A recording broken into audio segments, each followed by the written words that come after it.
गांव के पनघट पर चार औरतें पानी भरने आई। पानी भरते भरते वे एक दूसरे से बातें करने लगी। चारों के एक एक पुत्र थे। बातों बातों में उन्होंने अपने पुत्रों के गुणों का बखान करना प्रारंभ कर दिया। पहली औरत बोली, मेरा पुत्र बहुत सुरीली बांसुरी बजाता है। जो भी उसकी बांसुरी सुनता है मंत्रमुग्ध हो जाता है। मैं ऐसा गुणवान पुत्र पाकर बहुत प्रसन्न हूँ। दूसरी औरत बोली, मेरा पुत्र बहुत बड़ा पहलवान है। इस गांव में ही नहीं बल्कि दूर दूर के गांव में उसकी बहादुरी का डंका बजता है। ऐसा गुणवान पुत्र भगवान सबको दे। तीसरी औरत कहाँ पीछे रहती, वह बोली, मेरा पुत्र कुशाग्र बुद्धि है। उससे अधिक बुद्धिमान इस पूरे गांव में नहीं। लोग अपनी समस्याएं लेकर उसके पास आते हैं। मैं ऐसा पुत्र पाकर धन्य हो गई। चौथी औरत ने सबकी बातें सुनी लेकिन कहा कुछ भी नहीं। इस पर वे औरतें उससे कहने लगी, बहन तुम भी तो कुछ कहो ना, तुम्हारे पुत्र में क्या गुण है? कोई न कोई गुण तो उसमें अवश्य होगा। वह औरत बोली, क्या कहूँ बहनों, मेरे पुत्र में तुम्हारे पुत्रों की तरह कोई गुण नहीं है। उसकी बात सुनकर तीनों औरतों ने गर्व से अपना सिर उठा लिया। कुछ देर में सबने पानी भर लिया और वापस जाने के लिए अपना अपना घड़ा उठाने लगी। उसी समय पहली औरत का पुत्र हाथ में बांसुरी लिए वहां से गुजरा। उसने देखा कि उसकी मां पानी से भरा घड़ा नहीं उठा पा रही है, किंतु वह यह अनदेखा कर बांसुरी बजाते हुए वहां से चला गया। दूसरी औरत का पहलवान पुत्र कुछ ही दूरी पर मुदगर घुमा रहा था। उसकी मां कुएं से घड़ा उठाकर जैसे ही उतरी, उसका पैर फिसल गया। किसी प्रकार वह संभल गई, किंतु पहलवान पुत्र अपनी मां को नजर उठाकर देखने के बाद भी उसके पास नहीं आया और अपनी कसरत में लगा रहा। तीसरी औरत का पुत्र भी वहां से किताब पढ़ते हुए निकला। उसकी मां ने उससे कहा, पुत्र मैं दोनों हाथों से घड़ा पकड़े हुए हूँ, ये रस्सी जरा मेरे कंधे पर डाल दे। लेकिन वह अपनी मां की बात अनसुनी कर वहां से चला गया। तभी चौथी औरत का पुत्र वहां आया। अपनी मां के सिर पर घड़ा देख वह उसके पास गया और उसके सिर से घड़ा उतारकर अपने सिर पर रखकर चलने लगा। कुएं के पास बैठी एक बुढ़िया यह सब देख सुन रही थी। वह बोल पड़ी, मुझे तो यहाँ बस एक ही गुणवान पुत्र नजर आ रहा है, वही जो अपने सिर पर घड़ा लिए जा रहा है। माता पिता की सेवा करने वाले पुत्र से गुणवान पुत्र भला कौन हो सकता है? गुणवान वही है जो अपने माता पिता की सेवा करे और साथ ही सबकी सहायता के लिए तत्पर रहे। बहुत समय पहले की बात है। एक गांव में एक बूढ़ा व्यक्ति रहता था। उसका एक बेटा और बहू थी। बूढ़ा व्यक्ति वस्तुओं के उपयोग के मामले में कंजूस था और उन्हें बचा बचा कर उपयोग किया करता था। उसके पास एक पुराना चांदी का पात्र था। वह उसकी सबसे मूल्यवान वस्तु थी। उसने उसे संभाल कर संदूक में बंद कर रखा था। उसने सोच रखा था कि सही अवसर आने पर ही उसका उपयोग करेगा। एक दिन उसके यहाँ एक संत आए। जब उन्हें भोजन परोसा जाने लगा तो एक क्षण को बूढ़े व्यक्ति के मन में विचार आया कि क्यों न संत को चांदी के पात्र में भोजन परोसूं, किंतु अगले ही क्षण उसने सोचा कि मेरा चांदी का पात्र बहुत कीमती है। गांव गांव भटकने वाले इस संत के लिए उसे क्या निकालना, जब कोई राजसी व्यक्ति मेरे घर पधारेगा तब यह पात्र निकालूंगा। यह सोचकर उसने पात्र नहीं निकाला। कुछ दिनों बाद उसके घर राजा का मंत्री भोजन करने आया। उस समय भी बूढ़े व्यक्ति ने सोचा कि चांदी का पात्र निकाल लूं, किंतु फिर उसे लगा कि ये तो राजा का मंत्री है। जब राजा स्वयं मेरे घर भोजन करने पधारेंगे तब अपना कीमती पात्र निकालूंगा। कुछ दिनों के बाद स्वयं राजा उसके घर भोजन के लिए पधारे। राजा उसी समय पड़ोसी राज्य से युद्ध हार गए थे और उनके राज्य के कुछ हिस्से पर पड़ोसी राजा ने कब्जा कर लिया था। भोजन परोसते समय बूढ़े व्यक्ति ने सोचा कि अभी अभी हुई पराजय से राजा का गौरव कम हो गया है। मेरे पात्र में किसी गौरवशाली व्यक्ति को ही भोजन करना चाहिए। इसलिए उसने चांदी का पात्र नहीं निकाला। इस तरह उसका पात्र बिना उपयोग के पड़ा रहा। एक दिन बूढ़े व्यक्ति की मृत्यु हो गई। उसकी मृत्यु के बाद उसके बेटे ने उसका संदूक खोला। उसमें उसे काला पड़ चुका चांदी का पात्र मिला। उसने वह पात्र अपनी पत्नी को दिखाया और पूछा, इसका क्या करें? पत्नी ने काले पड़ चुके पात्र को देखा और मुंह बनाते हुए बोली, अरे इसका क्या करना है? कितना गंदा पात्र है। इसे कुत्ते को भोजन देने के लिए निकाल लो। उस दिन के बाद से घर का पालतू कुत्ता उस चांदी के पात्र में भोजन करने लगा। जिस पात्र को बूढ़े व्यक्ति ने जीवन भर किसी विशेष व्यक्ति के लिए संभाल कर रखा, अंततः उसकी ये गत हुई। किसी वस्तु का मूल्य तभी है जब वह उपयोग में लाई जा सके। बिना उपयोग के बेकार पड़ी कीमती वस्तुओं का भी कोई मूल्य नहीं। इसलिए यदि आपके पास कोई वस्तु है तो यथा समय उसका उपयोग कर लें।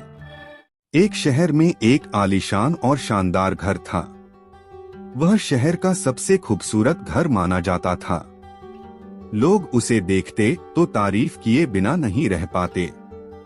एक बार घर का मालिक किसी काम से कुछ दिनों के लिए शहर से बाहर चला गया। कुछ दिनों बाद जब वह वापस लौटा तो देखा कि उसके मकान से धुआं उठ रहा है। करीब जाने पर उसे घर से आग की लपटें उठती हुई दिखाई पड़ी। उसका खूबसूरत घर जल रहा था। वहां तमाशबीनों की भीड़ जमा थी जो उस घर के जलने का तमाशा देख रही थी। अपने खूबसूरत घर को अपनी ही आंखों के सामने जलता हुए देख वह व्यक्ति चिंता में पड़ गया। उसे समझ नहीं आ रहा था कि अब क्या करे, कैसे अपने घर को जलने से बचाए। वह लोगों से मदद की गुहार लगाने लगा कि वे किसी भी तरह उसके घर को जलने से बचा लें। उसी समय उसका बड़ा बेटा वहां आया और बोला, पिताजी घबराइए मत, सब ठीक हो जाएगा। इस बात पर कुछ नाराज होता हुआ पिता बोला, कैसे न घबराऊं, मेरा इतना खूबसूरत घर जल रहा है। बेटे ने उत्तर दिया, पिताजी माफ कीजिएगा, एक बात मैं आपको अब तक बता नहीं पाया था। कुछ दिनों पहले मुझे इस घर के लिए एक बहुत बढ़िया खरीदार मिला था। उसने मेरे सामने मकान की कीमत की 3 गुनी रकम का प्रस्ताव रखा। सौदा इतना अच्छा था कि मैं इनकार नहीं कर पाया और मैंने आपको बिना बताए सौदा तय कर लिया। ये सुनकर पिता की जान में जान आई। उसने राहत की सांस ली और आराम से यूं खड़ा हो गया जैसे सब कुछ ठीक हो गया हो। अब वह भी अन्य लोगों की तरह तमाशबीन बनकर उस घर को जलते हुए देखने लगा। तभी उसका दूसरा बेटा आया और बोला, पिताजी हमारा घर जल रहा है और आप हैं कि बड़े आराम से यहाँ खड़े होकर इसे जलता हुआ देख रहे हैं। आप कुछ करते क्यों नहीं? बेटा चिंता की बात नहीं है, तुम्हारे बड़े भाई ने ये घर बहुत अच्छे दाम पर बेच दिया है। अब ये हमारा नहीं रहा, इसलिए अब कोई फर्क नहीं पड़ता। पिता बोला, पिताजी भैया ने सौदा तो कर दिया था, लेकिन अब तक सौदा पक्का नहीं हुआ है। अभी हमें पैसे भी नहीं मिले हैं। अब बताइए इस जलते हुए घर के लिए कौन पैसे देगा? यह सुनकर पिता फिर से चिंतित हो गया और सोचने लगा कि कैसे आग की लपटों पर काबू पाया जाए। वह फिर से पास खड़े लोगों से मदद की गुहार लगाने लगा। तभी उसका तीसरा बेटा आया और बोला, पिताजी घबराने की सच में कोई बात नहीं है।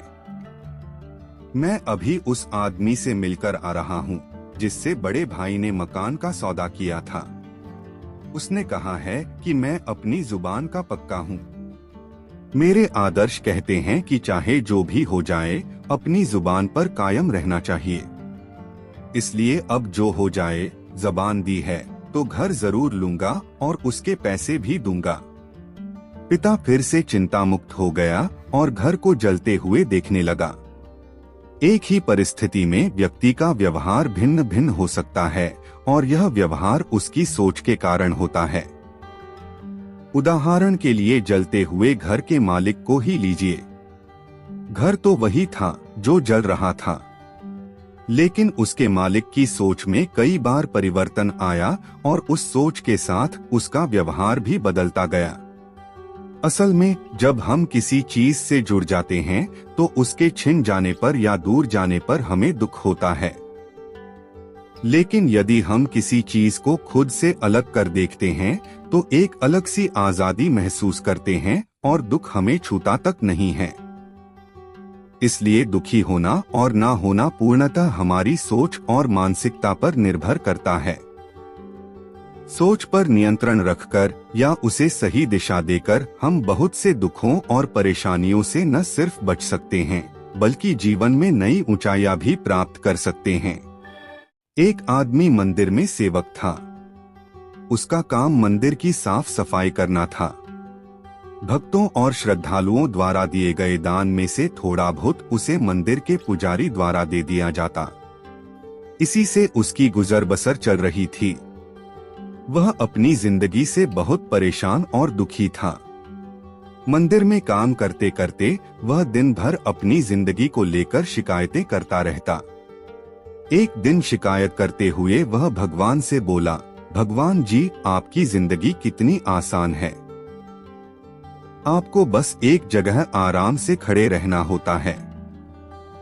मेरी जिंदगी को देखो, कितनी कठिन जिंदगी जी रहा हूँ मैं। दिन भर कड़ी मेहनत करता हूँ, तब कहीं 2 वक्त की रोटी नसीब हो पाती है। काश मेरी जिंदगी भी आपकी तरह होती। उसकी बात सुनकर भगवान बोले, तुम जैसा सोच रहे हो वैसा नहीं है। मेरी जगह रहना बिल्कुल आसान नहीं है। मुझे बहुत सारी चीजें देखनी पड़ती है, बहुत सी व्यवस्थाएं करनी पड़ती है। ये हर किसी के बस की बात नहीं है। भगवान जी कैसी बात कर रहे हैं आप? आपका काम आसान ही तो है। आपकी तरह तो मैं भी दिन भर खड़े रह सकता हूँ। इसमें कौन सी बड़ी बात है? मंदिर का सेवक बोला। तुम नहीं कर पाओगे। इस काम में बहुत धैर्य की आवश्यकता पड़ती है। भगवान बोले, मैं जरूर कर पाऊंगा। आप मुझे एक दिन अपनी जिंदगी जीने दीजिए।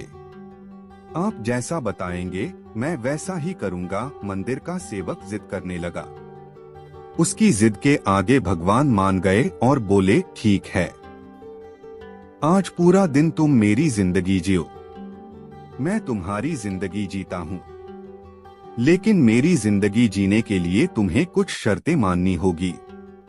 मैं हर शर्त मानने को तैयार हूँ भगवान जी, सेवक बोला। ठीक है, तो ध्यान से सुनो। मंदिर में दिन भर बहुत से लोग आएंगे और तुमसे बहुत कुछ कहेंगे। कुछ तुम्हें अच्छा बोलेंगे तो कुछ बुरा।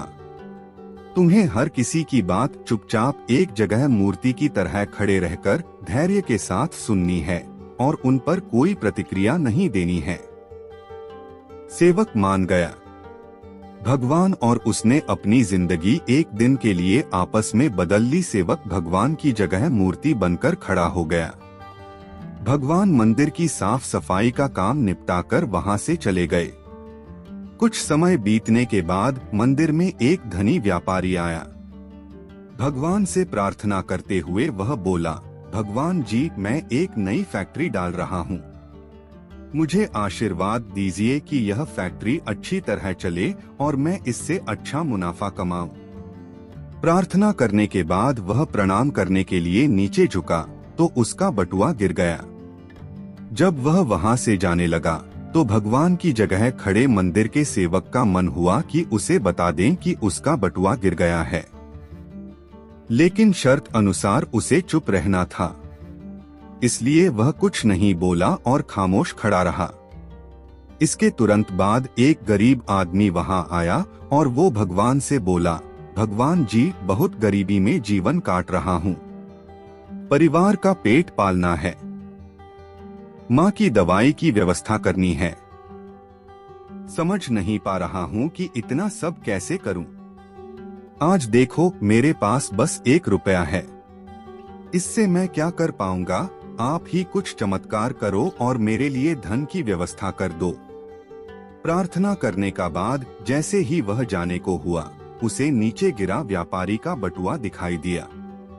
उसने बटुआ उठा लिया और भगवान को धन्यवाद देते हुए बोला, भगवान जी आप धन्य है, आपने मेरी प्रार्थना इतनी जल्दी सुन ली। इन पैसों से मेरा परिवार कुछ दिन भोजन कर सकता है, माँ की दवाई की भी व्यवस्था हो जाएगी। भगवान को धन्यवाद देकर वह वहां से जाने लगा। तब भगवान बने मंदिर के सेवक का मन हुआ कि उसे बता दे कि वह बटुआ तो व्यापारी का है, उसे मैंने नहीं दिया है। वह जो कर रहा है वह चोरी है। लेकिन वह चुप रहने के लिए विवश था, इसलिए मन मारकर चुपचाप खड़ा रहा। मंदिर में आने वाला तीसरा व्यक्ति एक नाविक था। वह 15 दिन के लिए समुद्री यात्रा पर जा रहा था। भगवान से उसने प्रार्थना की कि उसकी यात्रा सुरक्षित रहे और वह सकुशल वापस आ सके। वह प्रार्थना कर ही रहा था कि धनी व्यापारी वहां आ गया।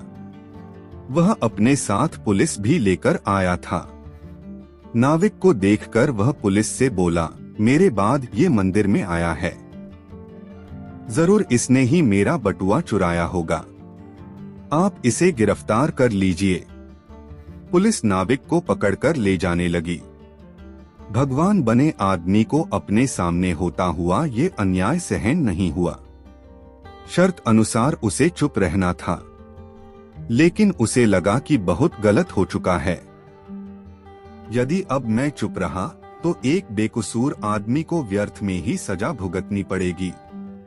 उसने अपनी चुप्पी तोड़ते हुए कहा, आप गलत व्यक्ति को पकड़कर ले जा रहे हैं। ये बटुआ इस नाविक ने नहीं बल्कि इसके पहले आए गरीब व्यक्ति ने चुराया है। मैं भगवान हूँ और मैंने सब देखा है। पुलिस भगवान की बात कैसे नहीं मानती, उनकी बात मानकर उन्होंने नाविक को छोड़ दिया और उस गरीब आदमी को पकड़ लिया जिसने बटुआ लिया था। शाम को जब भगवान वापस आए तो मंदिर के सेवक ने पूरे दिन का वृतांत सुनाते हुए उन्हें गर्व के साथ बताया कि आज मैंने एक व्यक्ति के साथ अन्याय होने से रोका है। देखिए आपकी जिंदगी जीकर आज मैंने कितना अच्छा काम किया है। उसकी बात सुनकर भगवान बोले, ये तुमने क्या किया? मैंने तुमसे कहा था कि चुपचाप मूर्ति बनकर खड़े रहना, लेकिन वैसा न कर तुमने मेरी पूरी योजना पर पानी फेर दिया। उस धनी व्यापारी ने बुरे कर्म करके इतना धन कमाया है। यदि उसमें से कुछ पैसे गरीब आदमी को मिल जाते तो उसका भला हो जाता और व्यापारी के पाप भी कुछ कम हो जाते। जिस नाविक को तुमने समुद्री यात्रा पर भेज दिया है, अब वह जीवित वापस नहीं आ पाएगा। समुद्र में बहुत बड़ा तूफान आने वाला है। यदि वह कुछ दिन जेल में रहता तो कम से कम बच जाता। सेवक को यह सुनकर एहसास हुआ कि वह तो बस वही देख पा रहा था जो आंखों के सामने हो रहा था। उन सब के पीछे की वास्तविकता को वह देख ही नहीं पा रहा था। जबकि भगवान जीवन के हर पहलू पर विचार कर अपनी योजना बनाते हैं और लोगों के जीवन को चलाते हैं। हम सब भी भगवान की योजनाओं को समझ नहीं पाते। जब हमारे साथ कुछ गलत हो रहा होता है या हमारे हिसाब से कुछ नहीं हो रहा होता है तो अपना धैर्य खोकर हम भगवान को दोष देने लगते हैं। हम ये समझ नहीं पाते कि इन सब के पीछे भगवान की कोई न कोई योजना छुपी हुई होती है। ऐसे समय में हमें भगवान पर विश्वास रखकर धैर्य धारण करने की आवश्यकता है। इसलिए चिंता न करें। यदि आपकी मर्जी से कुछ नहीं हो रहा तो इसका अर्थ है कि वह भगवान की मर्जी से हो रहा है, और भले ही देर से ही सही, भगवान की मर्जी से सब अच्छा ही होता है।